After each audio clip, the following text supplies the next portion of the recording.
CPMന്റെ review മീറ്റിങ്ങിനെ പറ്റി ഒരുപാട് വാർത്തകൾ നമ്മൾ കേട്ടിരുന്നു.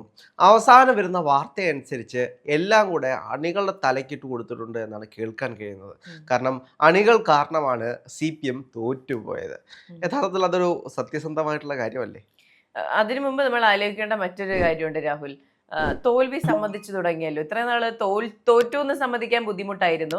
തോൽവി സമ്മതിച്ചു. ഇനി അത് അണികളുടെ തലയിലേക്ക് ആക്കുക. എന്തായാലും സ്വയം ഉത്തരവാദിത്വം എടുക്കുക എന്നുള്ളൊരു കാര്യം വരുന്നില്ലല്ലോ. ഇപ്പൊ ആദ്യഘട്ടത്തിൽ തെരഞ്ഞെടുപ്പ് കഴിഞ്ഞ് വോട്ടെണ്ണൽ കഴിഞ്ഞ സമയത്ത് പൊതുജന രാഷ്ട്രീയവാദികളാണെന്ന് പറഞ്ഞൊരു ഘട്ടമുണ്ടായിരുന്നു. അതിൽ നിന്ന് താഴേക്ക് ഇറങ്ങി അണികളിലേക്ക് കാര്യങ്ങൾ ചെന്നെത്തി നിൽക്കുന്നുണ്ട്. അതിൽ തന്നെ ഇവർ പറയുന്ന കാര്യങ്ങൾ വളരെ കാര്യമാണെന്ന് തന്നെ തോന്നുന്നുണ്ട്. ഈ പറഞ്ഞ CPM പ്രവർത്തകർക്ക് പൊതുജനത്തോടുള്ള ബന്ധം കുറവാണ് എന്നൊക്കെ പറയുന്നുണ്ട്.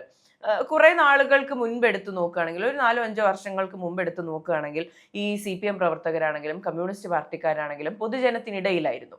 എല്ലാവർക്കും ഒരു ജനപ്രിയ മുഖമുണ്ടായിരുന്നു, ഒരു സ്വീകാര്യമായ മുഖമുണ്ടായിരുന്നു. നമുക്കറിയുന്ന പല കമ്മ്യൂണിസ്റ്റ് നേതാക്കളും ഇപ്പോഴും നമ്മുടെ നാട്ടിലൊക്കെ അവരെ പറ്റി സംസാരിക്കുമ്പോൾ നല്ലത് പറയുന്ന ആൾക്കാരുണ്ട്. അവർ നമ്മുടെ വീട്ടിൽ സഹായിച്ചിട്ടുണ്ടെന്നും ഒരു ആവശ്യഘട്ടത്തിൽ അവർ മാത്രമേ ഉണ്ടായിരുന്നു എന്നും പറയുന്ന കുറെ സംഭവങ്ങളുണ്ട്. പക്ഷെ ഇപ്പോഴത്തെ കാര്യം എടുത്തു നോക്കുകയാണെങ്കിൽ, ഞാനും ഒപ്പനും സുഭദ്ര എന്നൊക്കെ പറയുന്നത് പോലെ അവരും അവരുടെ പാർട്ടിയും അവരുടെ അണികളും എന്നുള്ള നിലയിലേക്ക് കാര്യങ്ങൾ പോയിരിക്കുന്നു. അവർക്ക് അവരുടേതായ കാര്യങ്ങളുണ്ട്, അവരുടേതായ ഭാഷയുണ്ട്. പൊതുജനത്തിന് മനസ്സിലാകാത്ത രീതിയിൽ കാര്യങ്ങൾ അവതരിപ്പിക്കുന്ന എന്തോ ഒരു വിചിത്ര മായാലോക ശക്തിയുണ്ട്.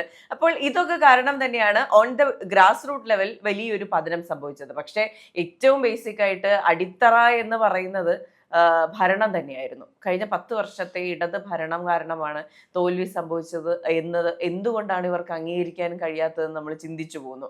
എന്തുകൊണ്ടായിരിക്കും? ഇപ്പോൾ 10 വർഷം എല്ലാവരും പറയുന്നുണ്ട്, കേരളത്തിൽ ജീവിച്ചുകൊണ്ടിരിക്കുന്ന ഒരു 95% മനുഷ്യരും പറയുന്നത് ഇവിടെ ഭരണവിരുദ്ധ വികാരം ഉണ്ടായിരുന്നു, ഭരണം മോശമായിരുന്നു, നമ്മുടെ മുഖ്യമന്ത്രിയുടെ ധാർഷ്ട്യം വളരെ ഇമ്പാക്ട് ചെയ്തിട്ടുണ്ട് എന്നൊക്കെ പറയുന്നുണ്ട്. പക്ഷെ അത് അവർക്ക് അംഗീകരിക്കാൻ കഴിയുന്നില്ല. ഈ ബാക്കി പറഞ്ഞ 5% ആൾക്കാരാണ് ഈ പറഞ്ഞ ക്യാപ്സ്യൂൾ മേക്കേഴ്സ് എന്ന് പറയുന്ന CPMന്റെ പില്ലേഴ്സ് ആയിട്ട് നിൽക്കുന്ന കുറച്ചധികം മനുഷ്യർ. അത് ഈ പറഞ്ഞ പോലെ MV ഗോവിന്ദനും നമ്മുടെ മുൻ മുഖ്യമന്ത്രി ശ്രീ പിണറായി വിജയനും സ്വരാജിനെ പോലുള്ള സഖാക്കളാണ് ഇപ്പോഴും പാർട്ടി തെറ്റ് ചെയ്തിട്ടില്ല എന്ന് ഇപ്പോഴും വിശ്വസിക്കുന്ന ആൾക്കാർ. അതൊന്നും മാത്രമല്ല, ഇതിനകത്ത് നമ്മൾ മനസ്സിലാക്കേണ്ട ചില കാര്യങ്ങളുണ്ട്. അപ്പോൾ ജനങ്ങൾ ഇപ്പോൾ പാർട്ടിയുടെ കോർ കമ്മിറ്റി റിപ്പോർട്ട് എന്ന് വെച്ച് കഴിഞ്ഞാൽ അണികൾ കൃത്യമായിട്ട് പാർട്ടിയെ പ്രതിരോധിക്കാൻ കഴിയാതെ പോകുന്നു, ജനങ്ങളിലേക്ക് എത്തിക്കാൻ കഴിയുന്ന ശേഷിയുള്ള നേതാക്കന്മാർ കുറഞ്ഞു വരുന്നു.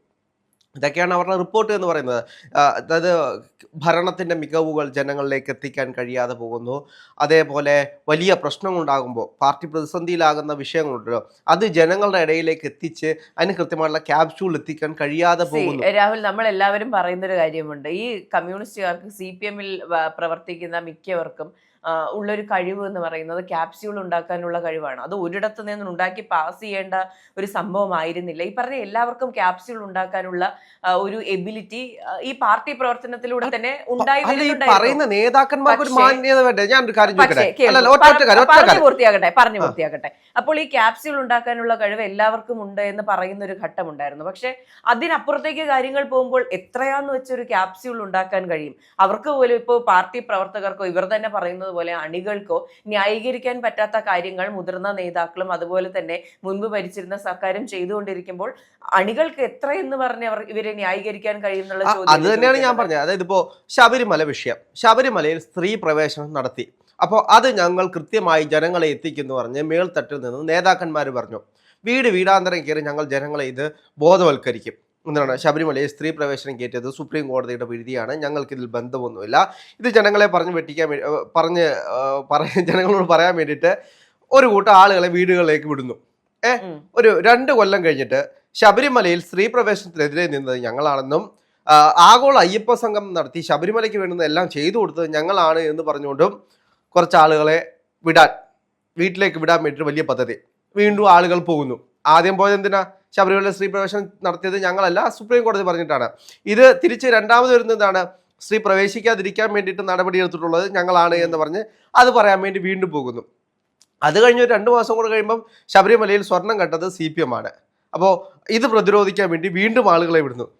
ഇതേ വിഷയത്തിന് തന്നെ അവർ വീണ്ടും ഇപ്രാവശ്യം സ്വർണം കട്ടത് ഞങ്ങളല്ല കേട്ടോ, കോൺഗ്രസ് ആണ്, അപ്പൊ അടുത്ത കഴിഞ്ഞ് പത്മകുമാറിനെയും വാസുവിനെയൊക്കെ അറസ്റ്റ് ചെയ്യുമ്പോൾ പത്മകുമാറും വാസു ഒന്നും ഞങ്ങളുടെ പാർട്ടിക്കാരല്ല, ബോർഡ് മെമ്പർ ആണെന്നേ ഉള്ളൂ, ഞങ്ങൾക്ക് ഇതുമായിട്ടൊരു ബന്ധമില്ലേ, ഇങ്ങനെ പറഞ്ഞ് വീട്ടിൽ പോകുന്ന ഒരു അവസ്ഥ ആലോചിച്ച് നോക്ക്. നടപടി എടുക്കാത്തൊരു ഘട്ടം വന്നപ്പോൾ എന്തുകൊണ്ട് എടുത്തില്ല എന്ന് ചോദിക്കുമ്പോൾ മറ്റൊരു ന്യായീകരണവുമായി ഇത് വീടാന്തരം പോയി പറയുന്ന സഖാക്കളുടെ അവസ്ഥ ഒന്ന് ആലോചിച്ച് നോക്ക്. തീർച്ചയായിട്ടും ഇപ്പൊ മുതിർന്ന നേതാക്കൾക്ക് ഈ പാർട്ടി ഓഫീസിൽ ഇരുന്ന് ഉത്തരവിട്ടാൽ മതി. ഇവരെല്ലാം ഈ ഡെയിലി കാണുന്ന, ഇപ്പൊ ഞാനൊരു പാർട്ടി പ്രവർത്തകയാണെങ്കിൽ ഞാൻ ഇന്ന് രാഹുലിന്റെ വീട്ടിൽ വന്ന് ഒരു കാര്യം പറയുന്നു, നാളെ ഞാൻ ഇത് മാറ്റി രാഹുലിന്റെ വീട്ടിൽ വന്ന് വീണ്ടും മറ്റൊരു കാര്യം പറയുമ്പോൾ സ്വാഭാവികമായിട്ട് മൂന്നാമത് ചെല്ലുമ്പോൾ അവിടെ നിന്ന് ചൂലെടുക്കും. ചൂലെടുക്കുന്നതല്ല, ഇതിനകത്ത് സത്യസന്ധമായിട്ട് പറഞ്ഞു കഴിഞ്ഞാല് മൂന്നാമത്തെ ഈ വിഷയങ്ങളുണ്ടല്ലോ, പത്മകുമാറിനെ അറസ്റ്റ് ചെയ്യുമ്പോൾ സഖാക്കന്മാരങ്ങ് മടിക്കും. ഇനി ഒന്നും വാടിച്ച് മിണ്ടാതിരിക്കുന്നത് നല്ലത്. ഇനി പ്രതിരോധിക്കാൻ ചെന്ന് കഴിഞ്ഞാൽ ആളുകളെ ചീത്തവിളിയും കൂടെ കേൾക്കേണ്ടി വരും. അപ്പോഴായിരിക്കും ഏതെങ്കിലും ഒരാൾ ബൈക്ക് കൊണ്ട് വന്നിട്ട് നിനക്കൊന്നും നാണമില്ലേ, നിന്റെ ആൾക്കാരെ അറസ്റ്റ് ചെയ്തത്, അപ്പൊ അയാൾ വെറുതെ വായടച്ച് മിണ്ടാതിരിക്കും. അപ്പൊ പ്രതിരോധിക്കാൻ പോകുന്ന സാഹചര്യമല്ല യഥാർത്ഥത്തിൽ CPM-ൽ ഉണ്ടായിരുന്നത്. കാരണം CPM-ന്റെ നേതാക്കന്മാരെ ആയിരുന്നു ഓരോ വിഷയങ്ങൾക്കും ഇത്തരത്തിലുള്ള വിഷയങ്ങൾ വന്നുകൊണ്ടിരുന്നത്. അപ്പൊ എത്ര കണ്ട് ഇവർ പ്രതിരോധിക്കും, എത്ര കണ്ട് പ്രതിഷേധിക്കും? ഇവർ അടിമകളൊന്നും അല്ലല്ലോ, പറയുമ്പോൾ പോയി ചെയ്യാൻ. ഇവർക്കും ആത്മാഭിമാനമുണ്ടല്ലോ, എന്താണ് നടക്കുന്നത് എന്ന് അറിയാനുള്ള തിരിച്ചറിവുണ്ടല്ലോ. അതുകൊണ്ടാണ് പല സഖാക്കന്മാരും മിണ്ടാതായി പോയത്, പല സഖാക്കന്മാർക്കും ശബ്ദമില്ലാതായി പോയത്. ഇതിൽ സത്യമുണ്ടായിരുന്നെങ്കിൽ അവർ പ്രതിരോധിച്ചേനെ. നമ്മൾ ഈ സഖാക്കന്മാരുടെ സ്റ്റാറ്റസുകളും മറ്റും ഇതും കാണുമ്പോൾ നമ്മൾ നോക്കിക്കഴിഞ്ഞാൽ പ്രതിരോധിക്കാൻ പറ്റുന്ന വിഷയമാണ്. അവർക്ക് ഇപ്പോൾ സാധാരണപ്പെട്ട ഒരാൾക്ക് ഇതിനകത്ത് ഇത് സത്യമാണോ എന്നൊരു ചിന്ത വരുന്നതിനകത്ത് ഇവർ കൃത്യമായിട്ട് പ്രതിരോധിക്കും. ഇപ്പോൾ സാധാരണക്കാർ സത്യമാണ് അങ്ങനെയുള്ളതിനകത്ത് സഖാക്കന്മാരും മിണ്ടാതിരിക്കും. അപ്പോൾ ഇത് കണ്ടുകൊണ്ട് CPM-ന്റെ നേതാക്കന്മാർ പറയാ, ജനങ്ങളോട് ഇവർക്ക് പറയാൻ കഴിവുള്ള നേതാക്കന്മാരില്ലാതായി പോകുന്നതാണ്, ഇവർ പറയാത്തതുകൊണ്ടാണ് ഞങ്ങൾ തോറ്റുപോയത് എന്ന് പറയുമ്പോൾ, പറയാൻ പറ്റുന്ന നല്ല വിഷയങ്ങൾ നിങ്ങൾ കൊണ്ടുപോവാ. നിങ്ങൾ തന്നെ അഴിമതി നടത്തിയിട്ട് നിങ്ങളുടെ അഴിമതി മറയ്ക്കാൻ വേണ്ടി വീണ്ടും അണികളെ പറഞ്ഞു വിടുന്നതിനകത്ത് തെറ്റാണ്. പിന്നെ അതേപോലെ തന്നെ 10 കൊല്ലം കൊണ്ട് ധാർഷ്ട്യമുണ്ടായ അണികളുണ്ട്. പിണറായി വിജയന്റെ അപ്പൂപ്പനാണ് എന്ന് പറഞ്ഞ് നടക്കുന്ന ആളുകളുണ്ടായിരുന്നു. അതിനേക്കാൾ വലിയ ധാർഷ്ട്യത്തിൽ നടക്കുന്നത്, ഇനി എൻ്റെ വീട്ടിൽ വന്നു കഴിഞ്ഞാൽ നിനക്കത് ചെയ്തു തരാം, നീ എന്റെ ഏരിയ കമ്മിറ്റി വന്നു കഴിഞ്ഞാൽ നിനക്ക് ഞാൻ അത് ചെയ്തു തരാം. അത് പ്രധാനമായിട്ടും കണ്ടുകൊണ്ടിരുന്ന ഈ യുവാക്കളുടെ ഇടയിലായിരുന്നു. SFIക്കാരും DYFIക്കാരുടെ ഇടയിൽ ഈ ധാർഷ്ട്യം ഭയങ്കരമായി ഉണ്ടായിരുന്നു. നിങ്ങൾ എന്ത് വേണേലും കാണിക്കും, ബാക്കി ഞാൻ നോക്കിക്കോളാം എന്നുള്ള ഒരു ആറ്റിറ്റ്യൂഡ് ഉണ്ടായിരുന്നു. അതും നേരെ ചൊവ്വയുള്ള കാര്യങ്ങളാണെങ്കിൽ പിന്നെയും കുഴപ്പമില്ല എന്ന് വിചാരിക്കാം. പക്ഷെ ഇത് നിയമത്തിനെതിരെയും അതുപോലെ തന്നെ ധാർഷ്ട്യം കാണിക്കുന്ന ഗുണ്ടായിസം പോലുള്ള കാര്യങ്ങൾ ചെയ്തിട്ട് ഇതുപോലെ ഭരണം ഞങ്ങളുടെ കയ്യിലാണ് എന്നുള്ള ഒരു കോൺഫിഡൻസ് പലർക്കുണ്ടായിരുന്നു. പോലീസുകാർക്ക് വരെ SFIക്കാരെ പേടിയായിരുന്നു എന്ന് പറയുമ്പോൾ ഒന്ന് ആലോചിച്ച് നോക്കൂ. ഈ SFIക്കാരെ പോലീസുകാർക്ക് വരെ പേടിയായിരുന്നു ഈ 10 കൊല്ലക്കാലം. കാരണം എന്തെങ്കിലും കണ്ട് പ്രതികരിച്ചു പോയി കഴിഞ്ഞാൽ അവന്റെ ജോലി പോകും. ഇപ്പുറത്ത് കണ്ട് പ്രതികരിച്ചതിന്റെ പേരിൽ തെരുവിലിട്ട് തല്ലുന്നൊരു സാഹചര്യം, വീട്ടിലേക്ക് ആക്രമണം അഴിച്ചുവിടുന്നൊരു സാഹചര്യം. അപ്പോൾ ഈ 10 കൊല്ലക്കാലം SFIക്കാരെ പോലീസിന് പേടിയായിരുന്നു. ഈ 10 കൊല്ലം കഴിഞ്ഞപ്പോൾ പോലീസ് തിരിഞ്ഞത് കണ്ടോ? എന്തുകൊണ്ടാണ്? പോലീസ് ഇത്രയും കാലം അടുത്ത് പോയിരിക്കുന്നു. പോലീസ് സംവിധാനങ്ങൾ മുഴുവൻ മടുത്തിരുന്നു. അവർ ആത്മഹത്യയുടെ സ്റ്റേജിൽ വരെ എത്ര പോലീസുകാർ പോയി, എത്ര പോലീസുകാർ ആത്മഹത്യ ചെയ്തു ഒന്ന് ആലോചിച്ച് നോക്കൂ. ഈ 10 കാലം കൊണ്ട് ഞാൻ പല പോലീസുകാരോടും ചോദിച്ചപ്പോൾ ചിലരൊക്കെ പറഞ്ഞത് ഇതിനും നല്ലത് ഓട്ടോ ഓടിക്കാൻ പോകുന്നതാണ്. അപ്പോൾ അന്നത്തെ കാര്യം കഴിഞ്ഞ് മനസ്സമാധാനത്തോടെ കിടക്കാമല്ലോ. ഇത് രാത്രി എന്നില്ല, പകലെന്നില്ല, ഒരു അവധി ദിവസമൊന്നുമില്ല, ഒരു അവധി എടുത്ത് പോയി കഴിഞ്ഞാൽ തന്നെ അവിടുന്ന് വീണ്ടും വിളിപ്പിക്കും ഓരോ കാര്യങ്ങൾക്ക് വേണ്ടിയിട്ട്. അപ്പോൾ ഫ്രീ ടൈം ഇല്ല. പോലീസ് എന്ന് പറയുന്നത് സേവനം മാത്രമാണ്. പക്ഷെ അവർ മനുഷ്യരല്ലേ, ഒരു പരിഗണന കൊടുക്കണ്ടേ? പിന്നെ പോലീസ് സേനയിലേക്ക് ആളുകളെ എടുക്കുന്നത് വളരെ കുറവായിരുന്നു. അപ്പോൾ വേണ്ടത്ര പോലീസ് സംവിധാനങ്ങളില്ല. ഇവർ പറയുമല്ലോ ഞങ്ങളെല്ലാം ലാഭത്തിലാണ് കൊണ്ടുപോകുന്നത്, ലാഭത്തിലാണ്. എങ്ങനെയാണ് ലാഭത്തിൽ കൊണ്ടുപോകുന്നത്? 10 വർഷക്കാലമായിട്ട് KSRTC-യിൽ ഒരു നിയമനം പോലും നടത്താതെയാണ് 10 കൊല്ലക്കാലം ലാഭത്തിലാണ് എന്ന് പറയുന്നത്. കാരണം 10 കൊല്ലം ഒരാളെ പോലും എടുക്കാതിരിക്കുമ്പോൾ അവർക്ക് പൈസ കൊടുക്കണ്ട.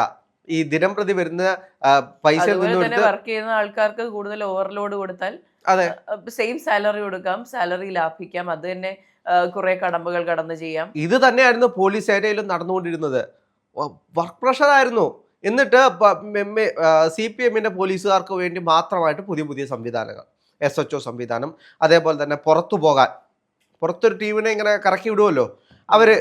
CPM-കാര് പിങ്ക് പോലീസിലാണെങ്കിലും വെറുതെ ഇങ്ങനെ വണ്ടിയും കൊണ്ട് നടക്കാൻ വേണ്ടി 2 പേരെ നിയമിക്കുന്നത്, അതും CPM-ലെ ആളുകൾ. അപ്പോൾ സ്റ്റേഷൻ ഡ്യൂട്ടി പല CPM-ലെ നേതാക്കന്മാർക്കും ഇല്ലായിരുന്നു. അതൊരു സത്യസന്ധമായിട്ടുള്ള കാര്യമാണ്. സ്റ്റേഷൻ ഡ്യൂട്ടി ആകുമ്പോൾ സ്റ്റേഷനിലേക്ക് ആളുകൾ വരുന്നു, പ്രശ്നങ്ങൾ നടക്കുന്നു, പരിഹരിക്കാൻ പോകുന്നു, അങ്ങോട്ടും ഇങ്ങോട്ടും ഓടേണ്ടി വരും. ഇതാകുമ്പോൾ അതൊന്നുമില്ലല്ലോ. വെറുതെ ഇങ്ങനെ കറങ്ങി നടക്കുക, ആരെങ്കിലും വഴി കാണുമ്പോൾ ചോദ്യം ചെയ്യുക, അവരുടെ ഒരു പോലീസ് ഒരു ഗമയിൽ അങ്ങ് നടക്കാമായിരുന്നു. പക്ഷേ UDF സർക്കാർ വന്നപ്പോൾ എന്താണ് ചെയ്തത്? ഈ സംവിധാനം മൊത്തം അഴിച്ചുപടുന്നു. സുഖിച്ചവരെ എല്ലാം നമ്മൾ കണ്ടതാണ്. യൂണിഫോം പോലും ഇല്ലാതെ നടക്കുന്ന പോലീസുകാർ, അതായത് സ്പെഷ്യൽ ബ്രാഞ്ചിൽ നിന്നുള്ള ആളുകളാണ്. സ്പെഷ്യൽ ബ്രാഞ്ച് മാത്രമല്ലല്ലോ, ഇപ്പോൾ സഖാക്കന്മാർ എന്ത് പറയുന്നു അത് അനുസരിക്കാൻ വേണ്ടി മാത്രം യൂണിഫോം ഒന്നും വേണ്ടാത്ത കുറേ പോലീസുകാരുണ്ടായിരുന്നു. അവരെല്ലാം യൂണിഫോം ധരിപ്പിച്ച് സ്റ്റേഷനിലേക്ക് പറഞ്ഞു വിട്ടിട്ടുണ്ട്. ഇനി സ്റ്റേഷൻ വൃത്തിയാക്കി നോക്കേണ്ടത് ഇവരുടെ ഉത്തരവാദിത്തമാണ്. പിന്നെ പോലീസുകാരെ സംബന്ധിച്ച് ഭരണമുള്ളപ്പോൾ അങ്ങോട്ടും ഇങ്ങോട്ടും ചാഞ്ചാടി നിൽക്കും. പക്ഷേ ആത്മാഭിമാനം എന്ന് പറയുന്നൊരു സാധനം പോലീസുകാർക്ക് ഈ 10 കൊല്ലക്കാലം നഷ്ടപ്പെട്ടൊരു കാലമായിരുന്നു. ഇതിനെല്ലാം ഒരു പരിഹാരം ഉണ്ടാകുന്നുണ്ട്. പക്ഷേ ഇവിടെ സംഭവിച്ചത് എന്താണ്? നേതാക്കന്മാർ ചെയ്ത തെറ്റുകളെല്ലാം മറച്ചു വെച്ചുകൊണ്ട് ഇപ്പം പിണറായി വിജയൻ പറഞ്ഞത് വീട്ടിൽ പോയി ചോദിച്ചാൽ മതി, ഇതൊന്നും ഒരു വിഷയവുമായിട്ടില്ല. നേതാക്കന്മാർ സാധാരണപ്പെട്ട ജനങ്ങളോട് വീട്ടിൽ ചെന്ന് പറയാതായി പോയതാണ് വലിയ കുറ്റം.